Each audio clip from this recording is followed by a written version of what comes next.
Ang bahay sa likod ng tulay. Sa malayong baryo ng Sanlibo, may isang matandang tulay na pinagbawal tumawid pagdating ng hating gabi. Sabi ng mga matatanda, dun daw nakatira ang isang bagay na hindi na tao. Isang gabi si Manlito, isang palaboy na binata ay naglakad pauwi ng malasing. Dumaan siya sa tulay kahit alam niyang bawal. Bigla niyang narinig ang mahina at malutong na tunog ng tuktok, tuktok. Parang may naglalakad na may sakong. Lumingon siya, walang tao, tumigil ang tunog.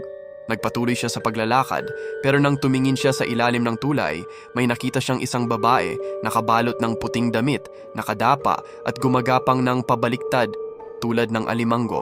Bigla itong tumingala. Walang mukha, puting balat lang ang nakaharang sa kanyang mukha. Tumakbo si Lito ng todo pero narinig niya ang boses nito. Ang bilis mo naman, halika tulungan kitang maglakad. Kinabukasan natagpuan si Lito sa ilalim ng tulay, baligtad ang katawan at ang mukha niya. Wala na.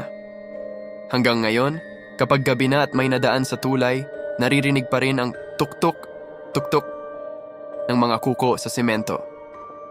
Takot ka pa ba sa tulay?